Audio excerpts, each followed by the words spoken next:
welcome back to my channel, and today I have another part of my makeup collection. This one is probably going to be a little less exciting. I don't know. I mean, there are some people who get really excited about this part of a collection, but I'm not sure what your preference is.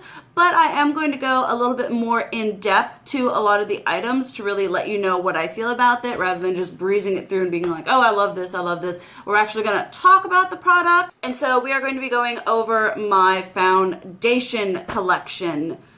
90% of my foundations are drugstore, because foundation just isn't something that I usually buy a lot of high end, because a lot of my holy grails are drugstore and more inexpensive, so that I have more money to buy eyeshadow, blush, highlighters, whatever from the high-end spectrum. But if you want to see me talk about my foundation collection, by all means stay right where you are and let's get into it.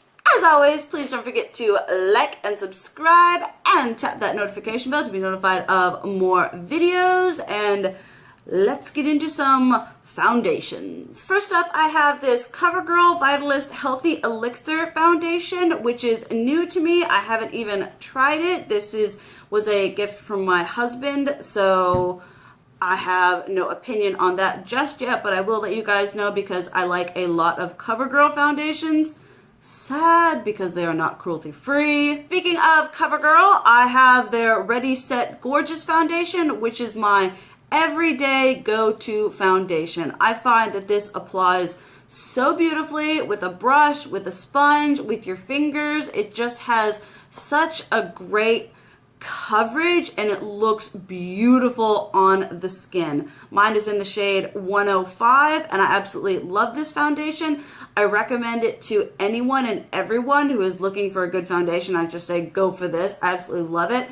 I don't find that it accentuates dry patches or anything like that, so I really like this one, and it's like under 10 bucks. If you know of any foundations, high-end or drugstore, that are cruelty-free and are comparable to some of my favorites, do let me know, because I'm going cruelty-free, so I can't buy a lot of my favorites anymore because they are CoverGirl, L'Oreal, etc. Another really good foundation from CoverGirl is this Ultra Smooth Hair Smoothing foundation. So this is basically supposed to minimize the look of fine hairs on our face, but I shave my upper lip, I shave my sideburns, I shave my face, so there really isn't, I'm not sure how it really works for that, but I do like the way that this foundation looks. It is a very smooth, easy, light to medium coverage, so I do like this one as well.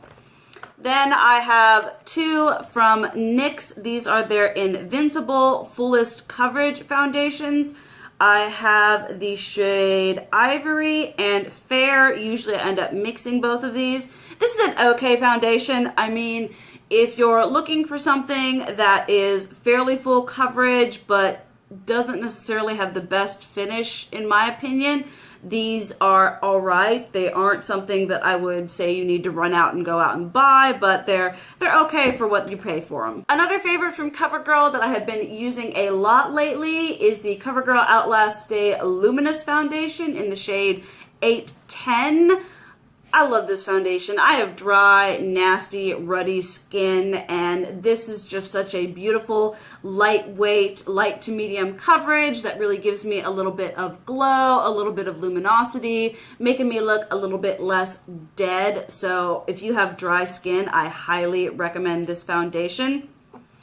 Then from L'Oreal, another favorite is the True Match Lumi Healthy Luminous makeup. And kind of the same vein as the CoverGirl one, it just really adds a bit of luminosity, whatever, to my face, wakes me up, makes me look less dead.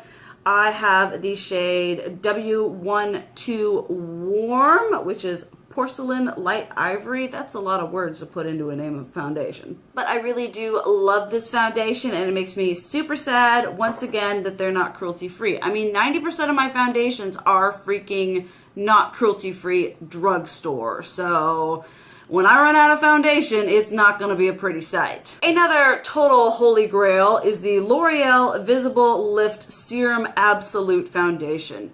This one was sitting in my collection, and then I was like, okay, I need to try a new foundation. I popped this open and smoothed it onto my skin, and it was the most amazing application I have ever had. This works with a brush, with a sponge, with your fingers, with a brick, with anything you are blending your foundation with. This foundation will blend, and it just looks perfect on the skin. I love this foundation. If any of you know of a dupe for this that is cruelty-free, let me know, because I am halfway done with this and kind of dreading when I run out of it. Obviously, I have my Wet n Wild Photo Focus Foundation. You know that this is one of my favorites, and it makes me so happy that it's less than $5.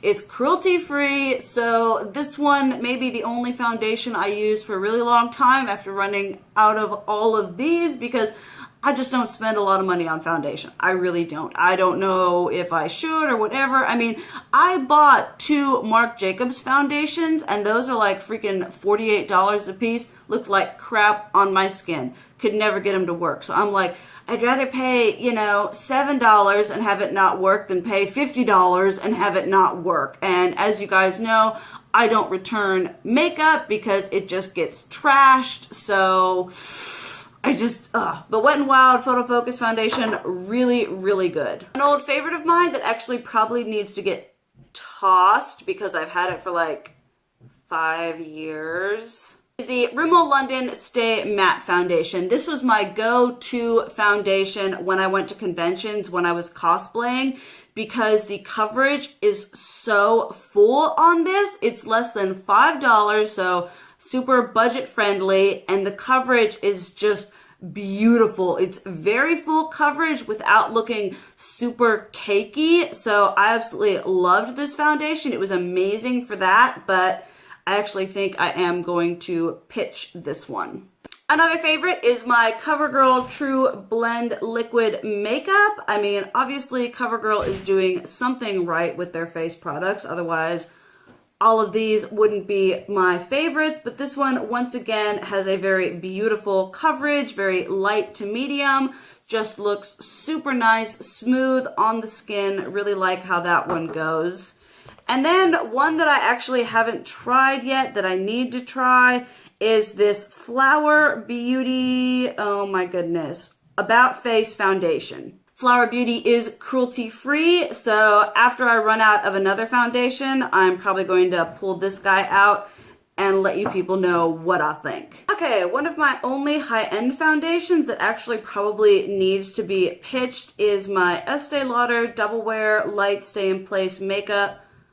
I love this foundation. Estee Lauder is unapologetically not cruelty-free, and I've had this for a long time. I mean, this was a gift from my husband when we were still dating, and we're going to be married a year in December.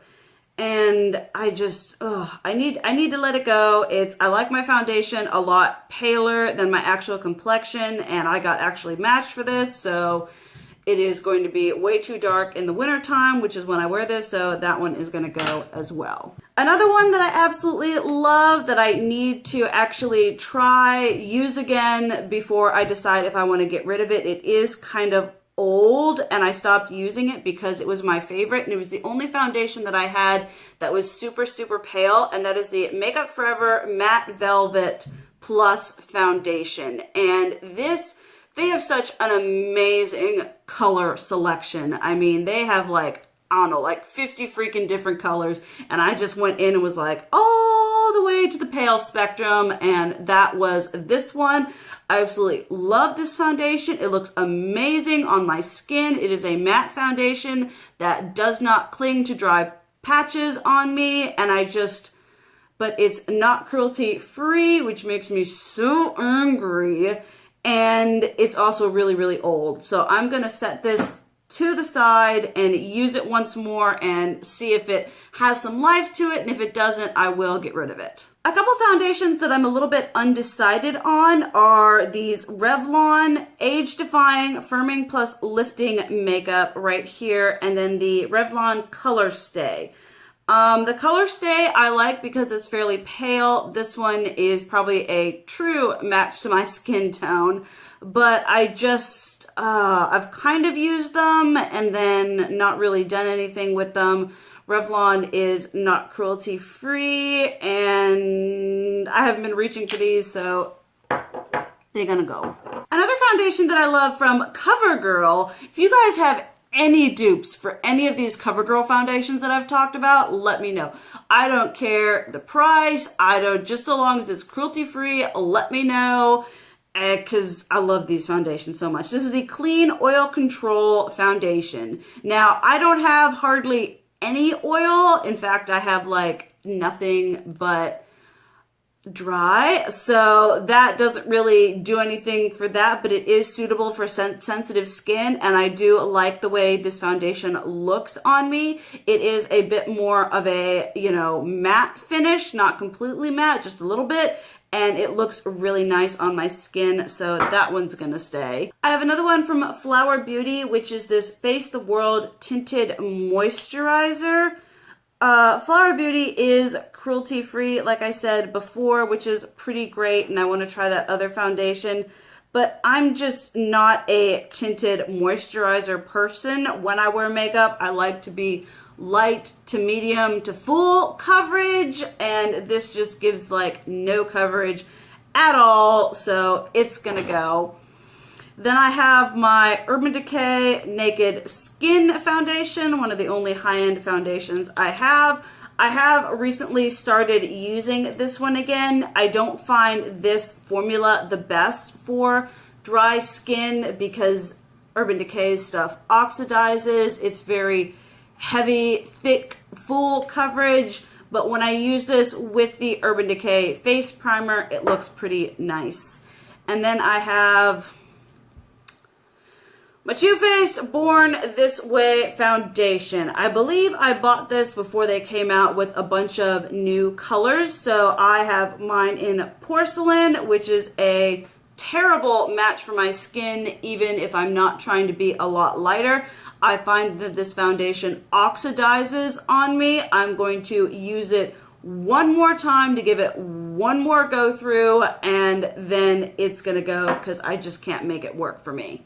Then I have this Revlon Age Defying with DNA Advantage Cream Makeup. I think I've used this once or swatched it. I was just in kind of a habit of buying all different kinds of drugstore foundations because I wanted to try things. And I think I am actually going to hold on to this one and try it a little bit more because it is, I don't know, here I've only used a little bit. Foundations I can't pass on to shelters or anything like that. I'll have to see if someone is the same skin tone as me who can use this, so I'm just going to hold on to that a bit more. Then I have the L'Oreal Paris Infallible Pro Matte. This I'm getting rid of because I have dry skin. This separates and breaks up, clings to every dry patch imaginable, and I just can't get down with this this formula just isn't for me. It is too stripping on my skin. I don't like the way it looks. I don't like the way it feels. It's gonna go. And then last but not least, I have my Manic Panic Goth White Foundation. This is a cream. Oh, I love this stuff. It is a white foundation that I use to mix in with foundations that are too dark or pale foundations to make them even lighter. During Halloween, you are going to see me use this all on its own. I have hit pan on this, and I actually need a new one fairly soon because I use a lot during Halloween. I love this. It is an absolutely amazing foundation. It's like a white, but your skin is still breathable. And then from Manic Panic also, I have two of their Dream Tone Flawless Foundation and Color Corrector in, I don't know, in Virgin, Whitest White. This I use as a mix-in medium for my other foundations. However, as much as I love this and the idea of it, you have to find the right foundation to work with this. You can't just drop it into any foundation because it will sometimes tend to separate the foundation and break it up, and it won't go on very smooth onto your skin. But I do like having this once again for Halloween, and just because I like my foundation way paler than it's supposed to be. So I'm definitely keeping these two. And on second thought, I don't use these NYX ones hardly at all. If I remember correctly, they are a little bit orange on my skin, so these two are going to go as well. Okay, I am keeping 15, getting rid of 1, 2, 3, 4, 5, 6, 7, 8, and I also have these two that I'm going to give one more whirl, and then after I give one more whirl, this one is definitely going, so that's 9, and this one I'm going to see if I can still use even if it's old. So, pretty good. I wasn't expecting to get rid of any foundations, but foundation is something you just kind of can't hoard because it does go bad, and so cleaning out, making room for hopefully some more cruelty-free foundations. Drop those in the box, please. I need help. Thank you guys so much for watching. Let me know what your favorite foundation is in the comments below. I love you guys, and as always, keep it real. Mwah!